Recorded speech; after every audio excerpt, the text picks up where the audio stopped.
ચાલો ભાઈ હવે આપણે શું કહી દીધું છે ચોથા મુદ્દાની અંદર બહુપદને એકલ યુગ્મ જેવા ગણવામાં આવે છે મતલબ કે એક કરતા વધારે બંધ આવે તો એવા અણુનો આકાર નક્કી કરવો હોય તો એને પણ આપણે શું ગણવું પડે સિંગલ બોન્ડ જેવા છે એવું ગણવામાં આવે છે એનો અલગથી કોઈ આકાર આપવામાં આવતો નથી ત્યાર પછીના મુદ્દા નંબર 5 છે કે અણુ જ્યાં એક કરતા વધારે સંસ્પંદન રચના ધરાવે એક કરતા વધારે સંસ્પંદન રચના એટલે શું માનો કે આપણે તમને જૂનું અને જાણીતું O3 છે આ O3 ની બે સંસ્પંદન રચનાઓ તમે જોઈતી કે નહીં ખબર છે આમ બંધ ભરતો હતો અને પછી એનું સંકૃત બંધારણ લઈ આવ્યા હતા તો એમની અંદર તો બે બંધારણ ધરાવે તો બે બંધારણનો આકાર અલગ અલગ હોવો જોઈએ ને તો એવાને પણ વેસ્પરનો સિદ્ધાંત લાગુ પાડી શકાય છે કેમ કે એક કરતા વધારે બંધ બનાવે ને એનું સંસ્પંદન બંધારણ મળે છે ને તમને તો એ બહુબંધને તો આપણે કેવા માની લીધા સિંગલ બોન્ડ જેવા માની લીધા તો હવે આપણને એક કરતા વધારે સંસ્પંદન રચનાઓ ધરાવે તો એમની સાથે કોઈ પ્રોબ્લેમ છે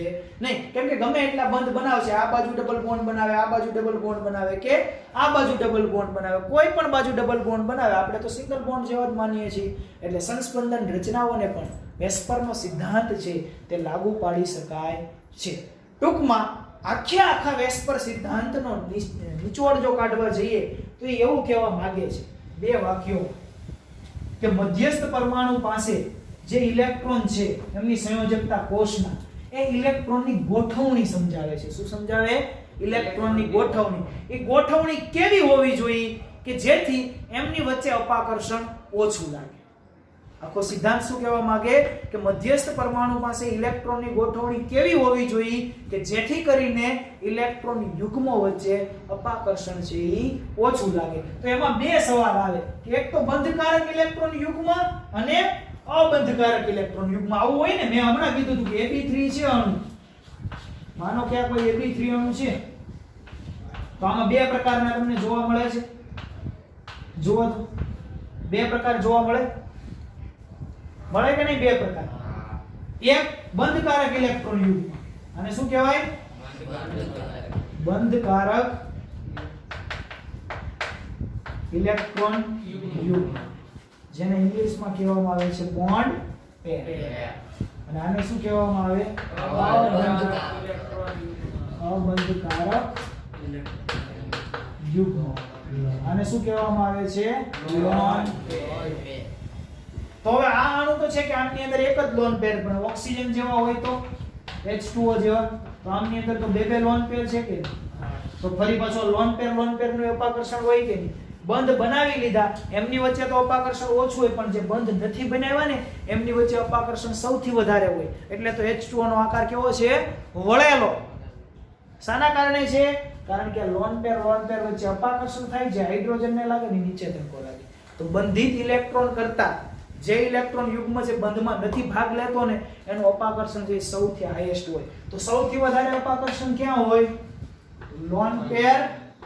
લોન પેર ઇલેક્ટ્રોન વચ્ચે સૌથી વધારે અપાકર્ષણ હોય પછી ઓછું ક્યાં હોય તો કે એક લોન પેર અને એક બોન્ડ પેર આમની અને આમની વચ્ચે પહેલા આપણે આની વચ્ચે લીધું આને શું કીધું લોન પેર અપાકર્ષણ જે મેક્સિમમ હોય અણુની અંદર આને આ એક લોન પેર અને આ કેવું છે બોન્ડ પેર તો એના પછી એક લોન પેર અને બીજું બોન્ડ પેર ત્યાર પછી હાઈ બોન્ડ પેર આને આ અણુ છે ને હાઈ બોન્ડ પેર બોન્ડ પેર વચ્ચે અપાકર્ષણ કેવું હોય એકદમ ઓછું હોય આ બોન્ડ પેર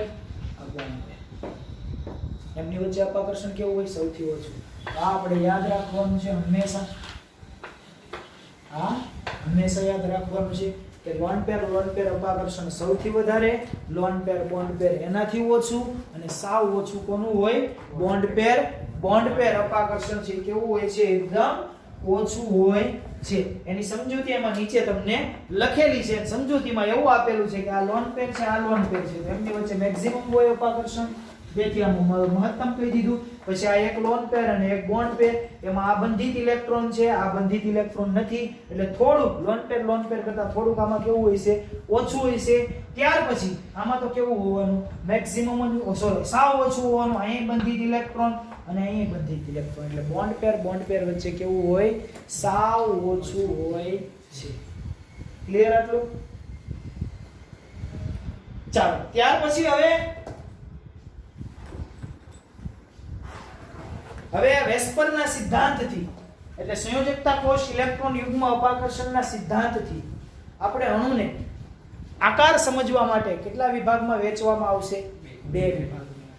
બે વિભાગની અંદર શું કામ વહેંચીએ છીએ? કારણ કે આપણી પાસે ઘણા અણુઓ એવા છે કે જેની પાસે લોન પેર ઇલેક્ટ્રોન છે અને ઘણા અણુઓ એવા છે કે જેમની પાસે લોન પેર ઇલેક્ટ્રોન નથી. તો લોન પેર હોય એવાનો આકાર કેવો થશે અને લોન પેર ના હોય એનો આકાર કેવો થશે? એટલે આપણે ફરી પાછા કેટલા વિભાગમાં વિભાજિત કરી દીધા? બે વિભાગમાં એનું શું કરવામાં આવે છે? વિભાજન કરવામાં આવે છે. એક લોન પેર હોય કેવા અણુઓ?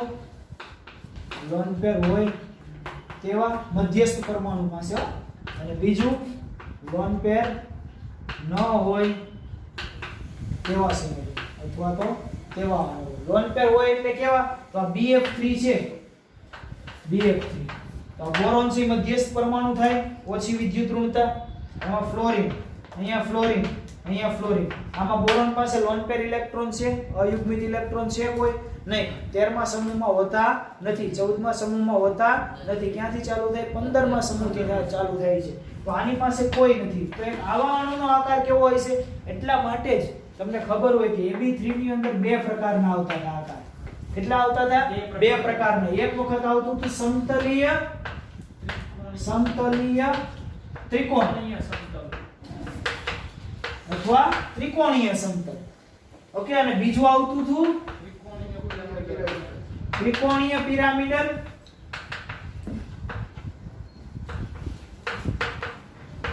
અથવા તો પિરામિડ ત્રિકોણ.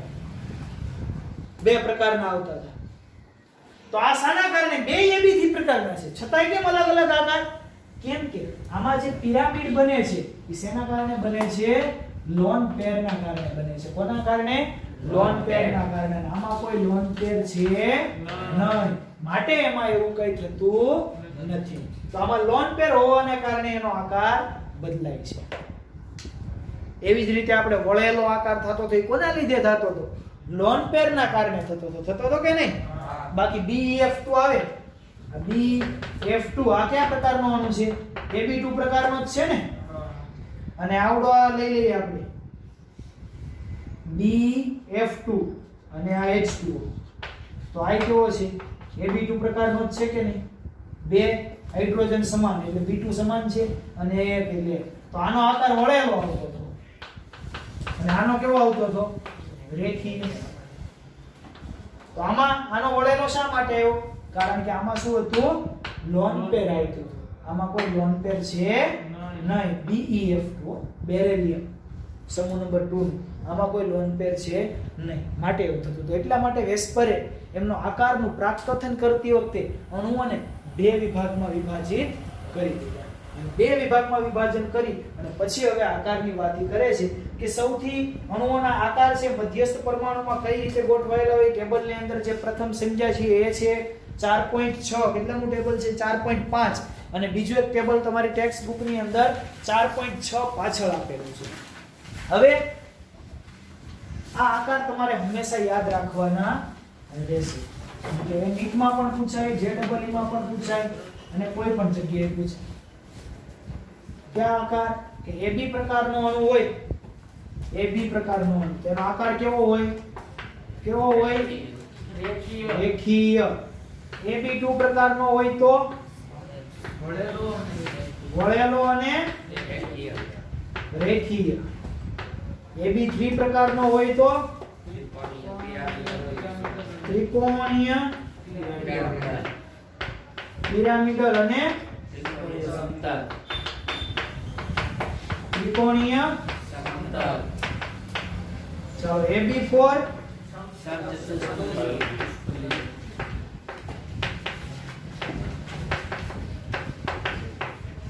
AB5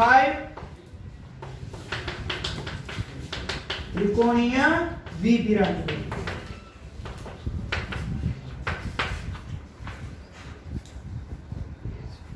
okay, AB6 અષ્ટફલકીય. કેવો હોય?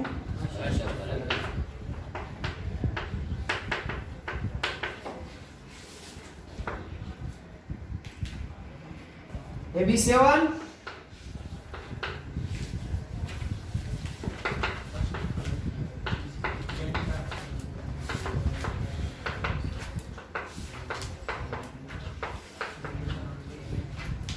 AB8 hexagonal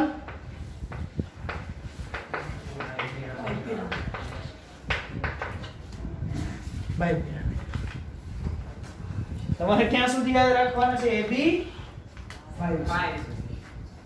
ઓકે, ચાલો આ તો બહુ અઘરું થઈ ગયું ને AB6 પૂછે તો ખબર હોવો જોઈએ અષ્ટફલકીય થાય.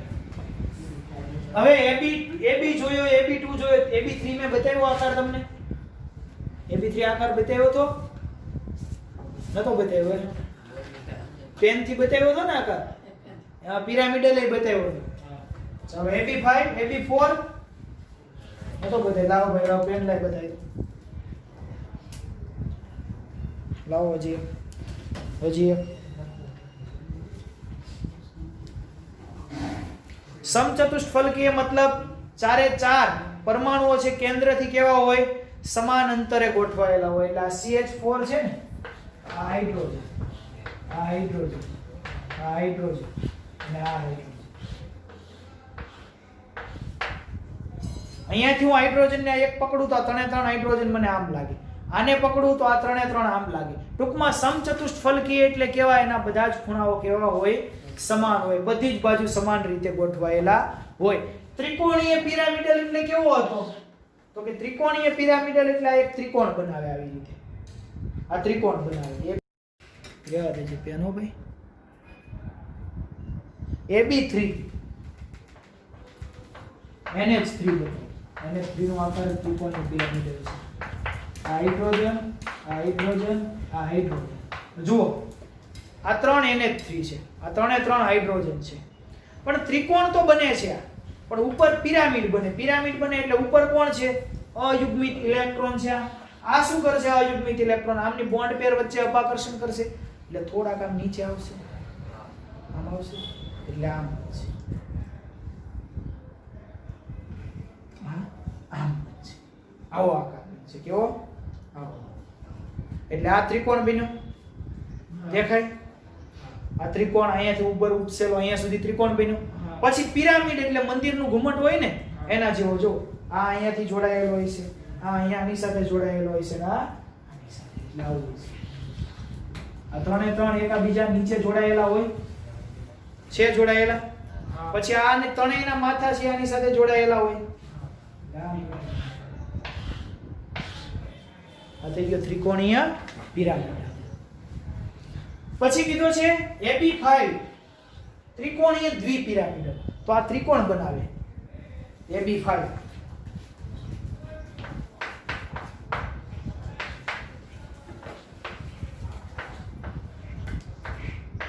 આ ત્રિકોણીય દ્વિપિરામિડ એટલે બે પિરામિડ. આ ત્રિકોણ સમતલમાં છે. એક ઉપર B પરમાણુ, એક B પરમાણુ આવી રીતે ઉપર અને એક B પરમાણુ આવી રીતે નીચે. તો આ ત્રિકોણ બન્યો વચ્ચે. આ ત્રિકોણ બન્યો વચ્ચે આ પેનનો. અને આ એક પિરામિડ ઉપર બન્યું અને એવું જ પિરામિડ આ નીચે બનાવશે. એટલે આ ઉપરનો એક પિરામિડ ને એક નીચેનું પિરામિડ એટલે દ્વિપિરામિડલ બન્યો.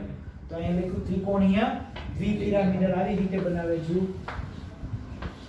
આ કોની સાથે જોઈન્ટ હોય? આ ત્રણે ત્રણ સાથે હોય. આ કોની સાથે જોઈન્ટ હોય? આ ત્રણે ત્રણ સાથે જોઈન્ટ હોય.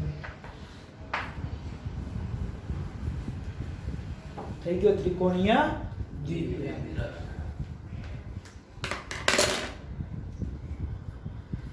ચાલો, વેસ્પરનો સિદ્ધાંત ખાસ કરીને P વિભાગના તત્વો અને સંયોજકતા મોટા ભાગના અણુઓની ભૂમિતિના પ્રાકકથન કરી શકે છે. બે શક્ય રચનાઓ વચ્ચે ઊર્જાનો ફેરફાર ઓછો હોય ત્યારે ખૂબ જ ચોકસાઈથી ભૂમિતિ નક્કી કરવામાં ઘણો સફળ રહ્યો. બે કક્ષકો વચ્ચે ઊર્જાનો તફાવત બહુ મોટો હોવો જોઈએ નહીં. ખાલી તમે P વિભાગના તત્વો લઈ લો, ખાલી ને ખાલી P વિભાગના તત્વો, તો એ એક જ વિભાગના તત્વો થયા. એક જ કોષમાં ખાલી P કોષમાં ઇલેક્ટ્રોન ભરાતા હોય, વધઘટ થતા હોય, તો એમાં ઊર્જાનો બહુ મોટો તફાવત હોય નહીં. તો એવા સમયે આપણે આકાર છે એ ચોક્કસ જોઈ શકીએ છીએ. તો વેસ્પરનો સિદ્ધાંત છે એમાં બહુ સારી રીતે આપણને સમજાવી શકીએ છે. વેસ્પરનો સિદ્ધાંત પાયો ઇલેક્ટ્રોન યુગ્મ અપાકર્ષણ આણ્વીય આકાર પર અસરને સમજાવવામાં સ્પષ્ટ નથી. વેસ્પરનો સિદ્ધાંત સૈદ્ધાંતિક પાયો ઇલેક્ટ્રોન યુગ્મ અપાકર્ષણની આણ્વીય આકાર પર અસર સમજાવવામાં સ્પષ્ટ નથી અને તે શંકા અને ચર્ચાનો વિષય તરીકે ચાલુ છે. હવે વેસ્પરનો સિદ્ધાંત આવું બધું તો કહી દીધું AB3, પરંતુ એ હજી એક અણુઓનો આકાર કેવો હોય છે ચોક્કસ એ હજી એમાં સ્પષ્ટ છે નહીં. હજી એમાં શંકા છે ખરેખર આવો જ આકાર બનતો હોય છે, ખરેખર બધાના આકાર આવા જ થતા હોય છે, એમની વચ્ચે જે અપાકર્ષણ લાગે છે લોન પેર વચ્ચે એ પ્રકારનું જ લાગતું હોય છે, તેમાં સ્પષ્ટ છે નહીં. તો હવે જે એને આપ્યો એના આકાર તો ભણી લઈએ, એમણે જે આકાર આપ્યો એ આકાર તો આપણે ભણી લઈએ. એટલે પાછળનું જે ટેબલ આપેલું છે એમની અંદર તમને આપેલો છે પેલા રેખીય એટલે કયા પ્રકારનો થયો AB2 પ્રકાર થયો, AB2 રેખીય, BCl2 એનું ઉદાહરણ છે, HgCl2 એનું ઉદાહરણ છે, BF3 સમતલીય ત્રિકોણ, જો CH4 સમચતુષ્ફલકીય. આમાં તમને બબ્બે આકાર આપેલા છે, એમાં દરેકના એંગલ તમારે યાદ રાખવાના છે. રેખીય હોય તો 180, સમતલીય ત્રિકોણ હોય તો 120, સમચતુષ્ફલકીય હોય તો 109, ત્રિકોણીય દ્વિપિરામિડલ હોય તો એમાં બે પ્રકારના એંગલ જોવા મળે, એક 90 નો અને એક 120 નો. 90 નો ક્યાં જોવા મળશે? 90 નો ઊભો છે ને, આ એક સમતલમાં હતા, આમ જુઓ આ એક સમતલ છે, તો આ કેટલો હોય છે 90, આ કેટલો હોય છે 120, કુલ કેટલો હોય આખ્યા આ કેટલો છે, આ કેટલો, આ કેટલો, તો આ કેટલા નથી 360 હોય ને કુલ, તો આ 120 નો હોય, એક આ 120, આ 120, આ 120, 360 આખું રાઉન્ડ હોય ને સર્કલ હોય કે એમાં ઉપર આ છે, આમની અને આમની વચ્ચે એંગલ કેટલો હોય 90 નો હોય ને, આ તો એંગલ છે કાટખૂણો છે, કાટકોણ ત્રિકોણ 90 નો હોય ને, હોય જ. તો આમાં બે પ્રકારના એંગલ જોવા મળશે, જે ઊભો જે છે ને, ઊભા બે અણુઓ જે પિરામિડલ બનાવે છે એ એંગલ કેટલાનો હોય છે 90 નો, અને સમતલમાં જે ત્રિકોણ જેવું છે એનો એંગલ કેટલો હોય છે 120 નો હોય છે. ચાલો અષ્ટફલકીય AB6 આકાર દોરી દો કે સમજાશે? દોરી. ચાલો AB6 જોઈએ, અષ્ટફલકીય. એની અંદર એંગલ એ સમજાવું તમને.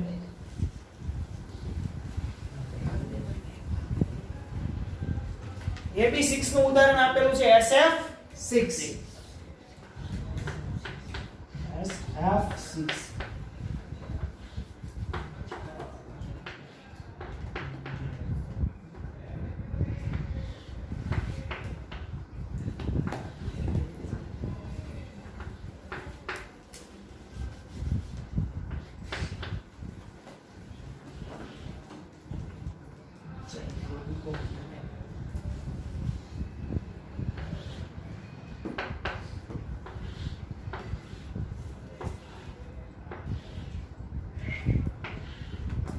પેલા ચોરસ 4x4 એટલે એક સમતલ હોય છે, એમાં ચોરસ બનાવેલું હોય છે, એની ઉપર એક ફ્લોરિંગ અને એક ફ્લોરિંગ એની નીચે, એટલે દ્વિપિરામિડ તો બન્યા. પણ કેવો દ્વિપિરામિડ બન્યો? ચતુષ્ફલકીય દ્વિપિરામિડ એનો આકાર છે. ઓકે, તો હવે અષ્ટફલકીય કરવા જઈ રહ્યા છે ને, હમણાં જો અષ્ટફલકીય. હવે આ ફ્લોરિંગ છે એને કેટલી જગ્યાએ બતાવવાનો? આ ફ્લોરિંગ છે, બાકીના ચારે ચાર ને આ વળતો હોય, એક સમતલમાં હોય તો ઉપર રહેલો ફ્લોરિંગ છે એ ચારે ચાર સાથે જોડાયેલો હોય, તો આની સાથે જોડાયેલો હોય, આની સાથે જોડાયેલો હોય કે એવી રીતે આ ફ્લોરિન સાથે અને આ ફ્લોરિન બીજા ચાર સાથે જોડાયેલો, ઉપરનો ઘુમ્મટ થઈ ગયો, પિરામિડ દેખાણો. એવી રીતે નીચેનો ફ્લોરિન ચારે ચાર સાથે જોડાયેલો હોય કે નહીં?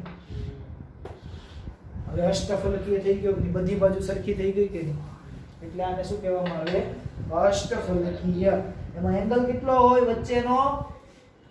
90. ઉપરનો કેટલો હોય? 90. આ બધા કેટલા હોય? 90 90 90 90. કેટલા હોય? 90. સેન્ટર હોય ને આમ, આ ચતુષ્ફલકીય છે.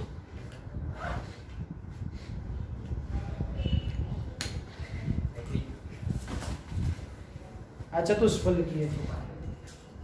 આ એંગલ કેટલો હોય? 90. પછી ઉપરનો જે આ હોય એ કેટલો હોય? 90 જ હોય. તો તો બધા કેવા હોય 90. આ ઉપરનો જે ફ્લોરિન છે આની સાથે ટચ હોય, આની સાથે ટચ હોય, આની સાથે ટચ હોય ને આની સાથે હોય, એ બધા હોય. એવી રીતે નીચેનો ફ્લોરિન હોય બધાની સાથે ટચ હોય. તો બધા એંગલ કેવા હોય 90 ના હોય છે. એ થઈ ગયો આપણો અષ્ટફલકીય SF6 અને PCl5 નો તો ત્રિકોણીય દ્વિપિરામિડલ છે. હવે આ બાજુ બીજું એક ટેબલ તમને આપેલું છે કે સાદા અણુ અથવા આયનો મધ્યસ્થ આયનો એક અથવા વધારે અબંધકારક ઇલેક્ટ્રોન યુગ્મ ધરાવે ત્યારે આ બધા કેવા આકાર હતા? કોઈ પણ પ્રકારના ઇલેક્ટ્રોન યુગ્મ ધરાવતા ન હતા, એમને એમ સાદા હતા, જેમાં મધ્યસ્થ પરમાણુ પાસે ઇલેક્ટ્રોન યુગ્મ નતા. હવે ઇલેક્ટ્રોન યુગ્મ હોય તો કેવા થાય? તો અહીં જો ABE લખેલો છે ને, AB2E. E શેનો બતાવેલો છે? એક લોન પેર છે એનો. શેનો? એક લોન પેર ત્યાં હાજર છે એનો E બતાવેલો છે, એટલે E લખેલો છે ત્યાં. AB2E. એમાં બંધકારક યુગ્મોની સંખ્યા જણાવો મને. જો AB2E સમજાવો કઈ રીતે લખવાનું. એને લખવાનું આવી રીતે.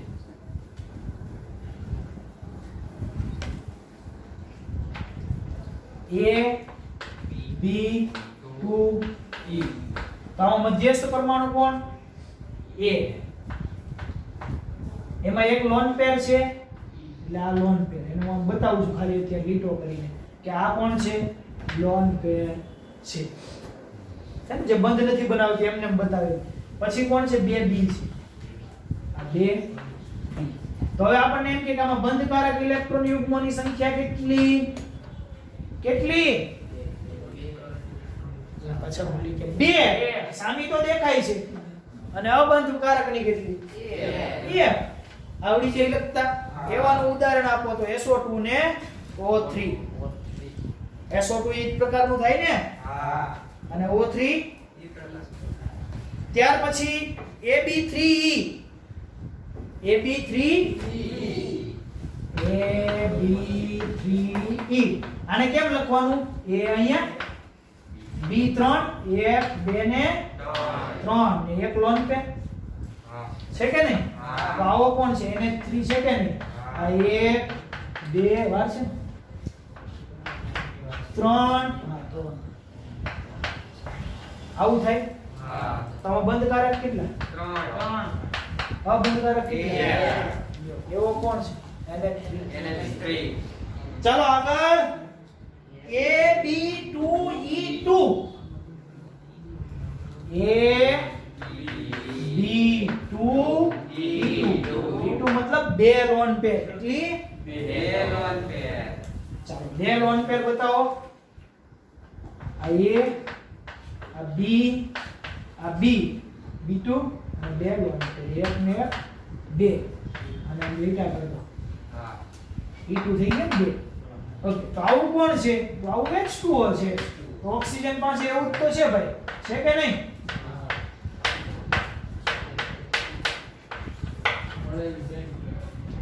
આકાર તો વળેલો થઈ ગયો. હા. કેટલા છે બંધ?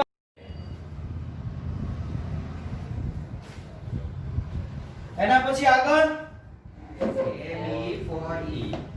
AB4E SF4. પછી એના પછી નીચે AB3E.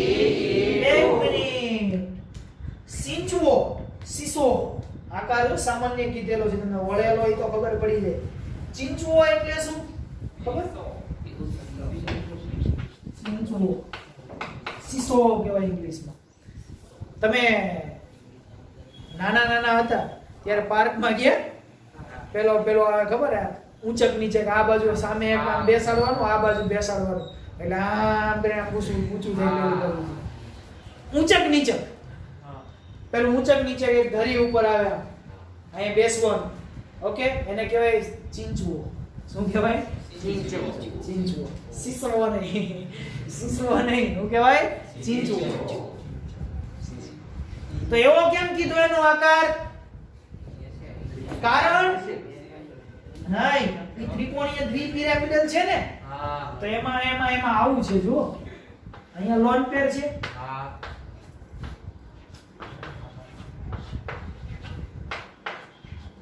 આ બે વ્યક્તિ છે, બે બેઠા છે સામ સામે. આ લોન પેર આ બાજુ છે, ઓકે આ લોન પેર આ ત્રણે ત્રણ તો સમાન છે આય સમાન છે કે નહીં હવે આ લોન પેર અહીંયા ગોઠવાણી એની જગ્યાએ અહીંયા પણ ગોઠવાઈ શકે કે નહીં અને આ બી અહીંયા આવી શકે કે નહીં તો આમનું બોન્ડિંગ નથી બન્યું એટલે આ બાજુથી નમી જવાનો કે નહીં થવાનો કે નહીં આ લોન પેર છે આનો આકાર આમ આપ્યો એની જગ્યાએ હું આમ પણ લખી શકું કે નહીં સોરી આ એ મધ્યસ્થ પરમાણુ એ આ બી આ બી આ બી અને અહીંયા લોન પેર મારે આ હવે દેખાણું ચીંચવું આ એક તરફ આ ત્રણ તો સમતલમાં છે અને પછી એક બાજુ આ વ્યક્તિ છે ને એક બાજુ નથી આમ થઈ જશે આ લોન પેર ફરી પાછી ઉપર આવશે તો આમ થશે એટલે એના માટે ચીંચવો આકાર કીધો કેવો કીધો ચીંચવો ચાલો ટી આકાર AB2E2 AB3E2 AB3E2 ClF3 ચાલો જોઈ લઈએ ClF3 શું કામ P વિભાગનો P વિભાગ લીધો કારણ કે ઊર્જાનો તફાવત કેવો હોય ઓછો હોય AB3E2 છે ને હા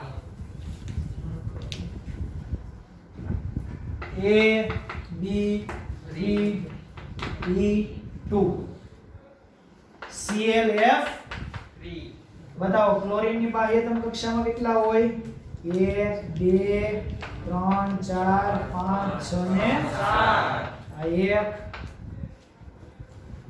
આ 2 અને આ 3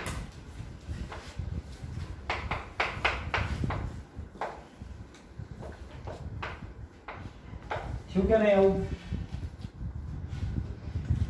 આમાં બંધકારક કેટલા છે કેટલા છે 3 આ E1 અને આ E2 થયું કે નહીં બે લોન પેર છે બંધકારક અને 3 બંધકારક આનો આકાર કેવો કીધો છે T આકાર કીધો છે કેવો કીધો છે T આ બે લોન પેર થાય કે નહીં T જેવો એટલા માટે T હવે એને તમે કોઈ પણ જગ્યાએ લોન પેર લઈ જઈ શકો ઓકે તમે આ બે લોન પેર છે એની જગ્યાએ અહીંયા રાખી દો લો મને ઈચ્છા થઈ મારે અહીંયા સુધી બે લોન પેર ગોઠવવી તો અહીંયા ગોઠવી દીધી આ ફ્લોરિન ને આ ફ્લોરિન તો આ કેવો થઈ ગયો ટી આકાર છે સામાન્ય આકાર છે ત્યાર પછી અષ્ટફલકીય BRF5 AB5E એક જ લોન પેર છે અને AB4E2 સમતલીય ચોરસ જેને આપણે અષ્ટફલકીય કહીએ છીએ તે એમાં કેવું છે AB4E2 xenon F4 તો તમારે સામાન્ય આકાર બધાના યાદ રાખવાના છે કે AB4E પ્રકારનો અણુ હોય તો એને ચીંચુઓ કહેવાય અને ત્રિકોણીય દ્વિપિરામિડલ કહેવાય અને એમાં કેટલી લોન પેર હોય તો કે એક લોન પેર હોય ટેબલ યાદ રાખવાનું છે ઉપયોગી છે આ ટેબલ આ નહીં હા ટેબલ 4.7 જે છે ને એ તમારે યાદ રાખવાનું